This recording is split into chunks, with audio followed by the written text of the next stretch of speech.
I escaped being kidnapped from someone online. This isn't something I would normally post, and I hope I don't regret it somehow. I saw someone briefly mention this subreddit in a YouTube video, and thought it would be the perfect place to share the story of a horrific thing that happened to me. A story I've never told anyone. I'm not sure if anyone will see this, but I'm sharing in hopes that it will inspire someone to stay safe.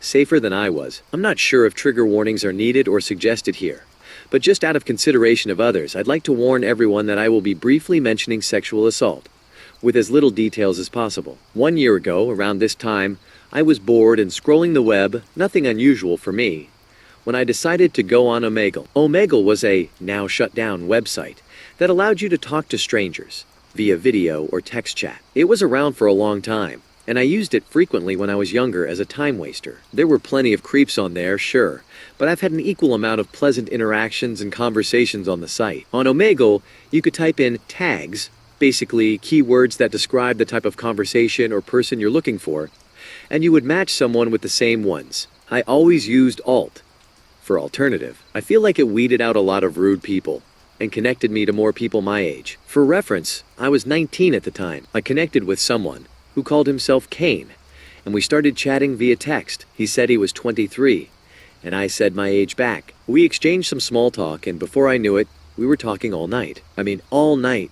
We lived in the same time zone, and I had stayed up until 6 a.m. chatting about philosophy and life and our interests, just because he was entertaining and I was having fun. When we were talking about our general areas that we live in, he said abruptly, "We should meet up sometime. Dot." I laughed, but it turns out he was serious.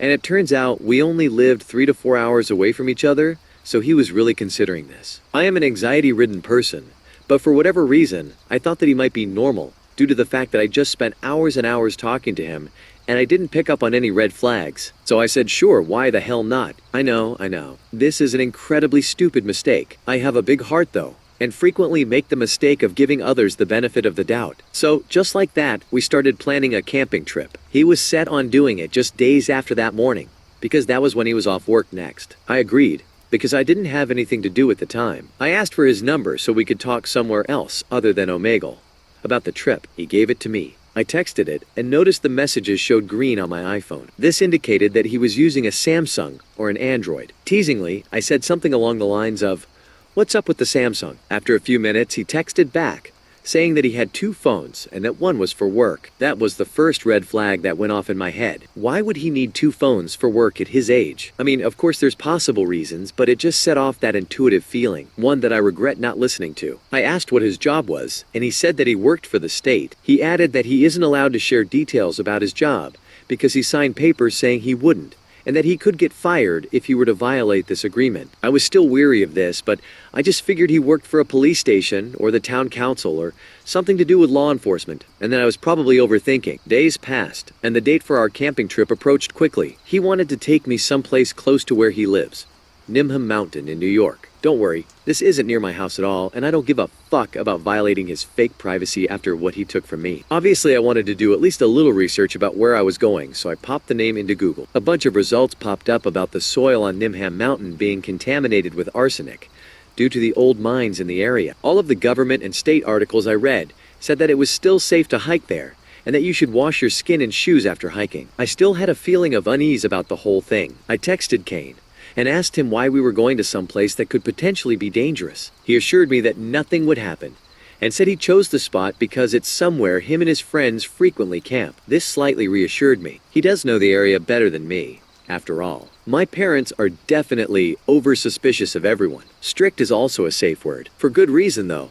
They are just protective. I told them that I was meeting up with a friend I met over a video game, and that I already known him for a month. I knew this would be less likely to freak them out than the truth. They were adamant that this was a horrible idea, but finally let me go off when Kane pulled into my driveway. He didn't come inside, and waited outside of his car for me. After a brief introduction, my mom rushed out to meet him, and asked a few questions about the area we were headed to, and then we were off. We pulled into the Starbucks by my house so he could get a coffee, since he was tired from the drive up. We sat in his car for about an hour and a half afterwards. During that time, he asked me to rate the playlist he put on, and showed me how he writes down every single song he likes in a little notebook he kept in his car. I thought it was weird but kinda sweet. Like, what guy these days writes down songs? After an hour or so passed, I told him we should get going so we can get to the campsite before dark. He kept saying, "Just 5 more minutes." After about 30 minutes of insisting we need to leave to make it on time, he finally let us start onto the road. While we drove the 4 hours up to our destination,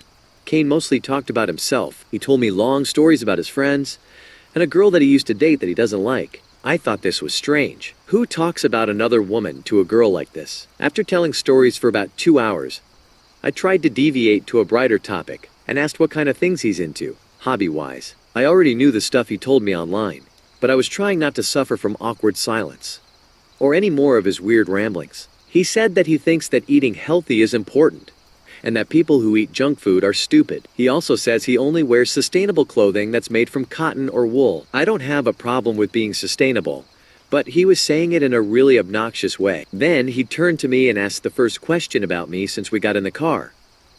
"What brought you to Omegle?"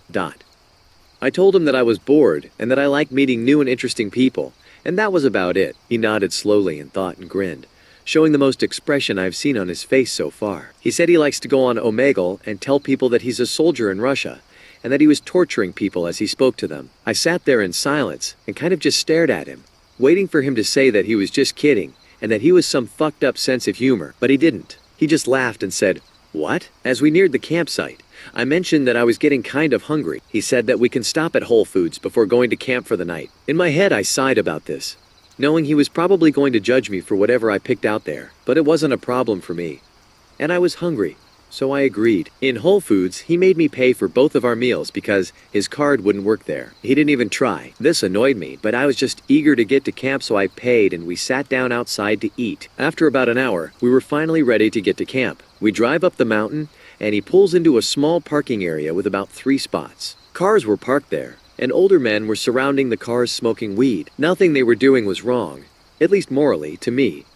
But it just made me uncomfortable that they were there so late at night. Before I could even mention it, Kane says that it's too cold for him to carry our supplies to the campsite, which was about a 10-minute walk, and set up camp. I was taken aback by this. I said, "What do you mean? I'll help you. We didn't come up here for nothing." He insisted and told me to get out of the car, to feel how cold it was. He said it would take a while to pitch our tent, and that it was too much for us. There was no way that I was getting out of the car and facing the men in the parking spot next to us.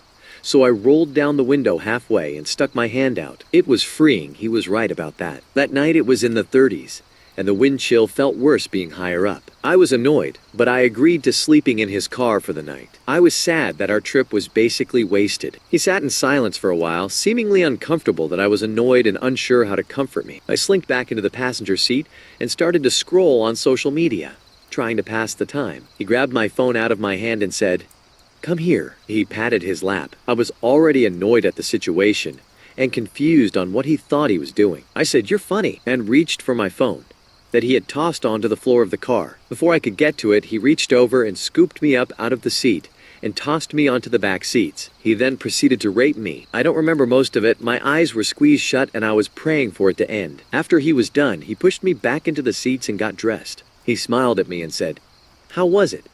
I just stared back at him with tears in my eyes. He climbed back into the front seat, propped his feet up on the wheel and went to sleep. I didn't know what to do. I sat there motionless in the back seat for about 2 hours, trying to process what just happened to me. I considered calling my mom, calling 911. I thought about it for what felt like forever. I already had been assaulted once in my life, and it broke my parents' hearts. I knew that learning of this would absolutely destroy them, and I was also afraid of what would happen if I told them. I didn't want my dad or brother to go to jail for life because they were angry and got revenge against this guy. So I just sat there all night, watching the men outside stare into the car and smoke on their joints. I don't remember falling asleep, but eventually I woke up to wind hitting the car. I was in a fetal position, sitting upright, holding my legs with my arms. Kane noticed that I was awake and said that it is time to go. I was so scared of him. It felt like my heart was leaping out of my throat. Adrenaline was pumping through my body, and I started scanning the back seat and our overnight bags for something I could use as a weapon in case he were to pursue me again. I ended up holding onto my full metal water bottle. It wasn't deadly by any means,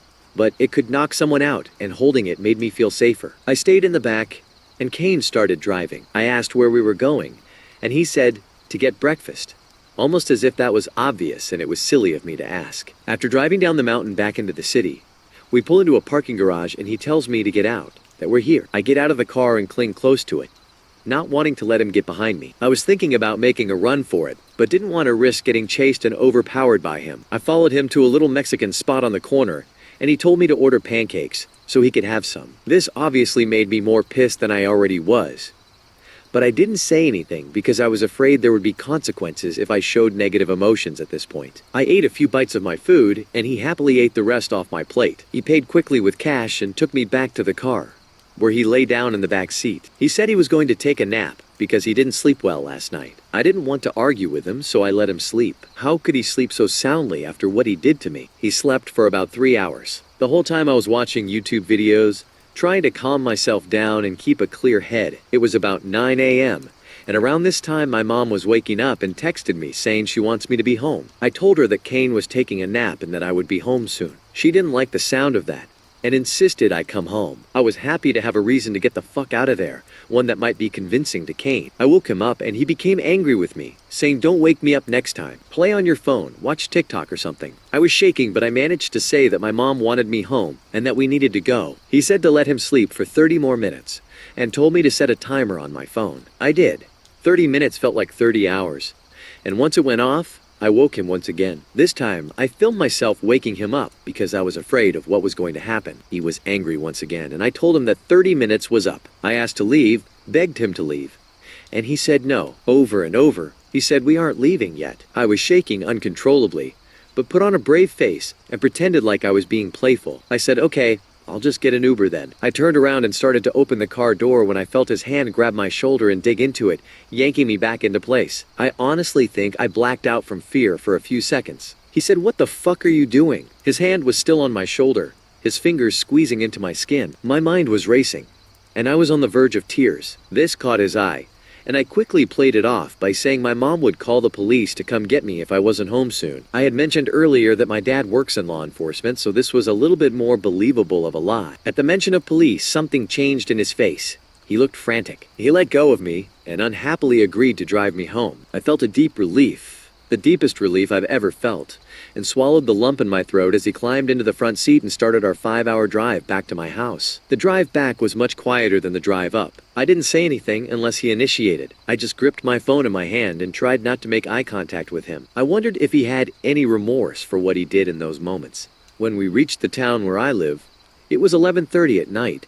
Kane pulled onto the main strip to get to my house, and I saw flashing lights behind me. My first instinct was to be scared shitless, because my dad is a cop, so I've always made extra sure not to break any traffic laws. The police pulled us over, and 2 men stepped out of the cop car. I frantically rolled down my window so they could see my familiar face, the daughter of their boss. One of them greeted me, and looked both concerned and disappointed that I was in the car with someone getting pulled over. The other cop told Kane to get out of the car while I explained what we were doing out so late. I spared the illegal and horrific details. I was tired, scared, and I needed to be safe in my own home. I also didn't want them waking up my sleeping dad with such bad news. I overheard the second officer ask Kane about his info. When he said, "What's your name, son?" Kane mumbled, and he said to speak up. The name he gave was not Kane. Then he told the officer he was 22, not 23. My heart sunk into my feet, and I sat motionless while they explained to Kane that he missed a stop sign and that they're letting him off with a warning. They told me to get home, and I nodded my head. When we pulled off, I let my emotions take over and started screaming at the stranger I was sitting next to. "Why did you lie to me? What the fuck is wrong with you?" He looked distressed from the volume of my yelling and told me to calm down, that he was sorry he lied. He said that he only lied about his identity for his own safety. That honestly baffled me, considering he had just assaulted me. I screamed at him all the way to my house, and as we pulled in, I threw the car doors open and started throwing my stuff out onto the lawn, desperate to just get far away from him. He tried to talk to me, to offer more pitiful excuses for his disgusting actions, but I screamed at him to get the fuck away from me, and that I never wanted to see him again. I gathered my stuff off the lawn and hauled it into my room while my parents slept soundly, unaware of the terrible secret I had. I woke my mom up, told her that I was home, as she requested. Once I got to my room, I broke down. What happened to me was starting to sink in. As I was sobbing silently into my blanket, my phone lit up with a text from Kane. It read, "I'm sorry about what happened, I really am. If it makes you feel any better, I just got pulled over, so that is my karma, I guess. Let me know if you want to talk. I felt a wave of nausea hit me like a train. I screenshotted the message, blocked his number, and deleted his contact. I haven't heard from him since. And I haven't hung out with anyone since, besides my boyfriend, who, thank God, is normal. I still think about what happened almost every day, and I still feel sick when someone I don't know gets close to me, even if it's just a stranger passing by in the grocery store. I know that what happened was the product of my own irrational teenage actions. I know I shouldn't have met up with someone I didn't know, but I had faith that he would be a normal person. Somewhat, at least. I wish I would have listened to my instinct and to my parents' warnings. I don't know what would have happened if I didn't make up that police story. And I don't even want to think about it. I will never meet up with someone I don't know again. While trying to cope with what happened to me, I googled Nimham Mountain again. I found a link that said, Cane Mountain North Trail Loop, New York. If you made it this far, or you take anything away from this story, please let it be this. Trust your instinct. Trust your gut. If something feels wrong, it probably is. Don't meet up with strangers, no matter how good they look or how normal they seem. This was a lengthy story, and I apologize for that. It was hard for me to share after all this time, after carrying the secret for this long. I am doing this in hope that it inspires someone out there to follow my advice and help keep themselves safe. What happened to me was disgusting and horrible, and I never want it to happen to anyone else again. That being said, Kane, let's not meet again. Fuck you, and I hope you're rotting in jail or hell right now.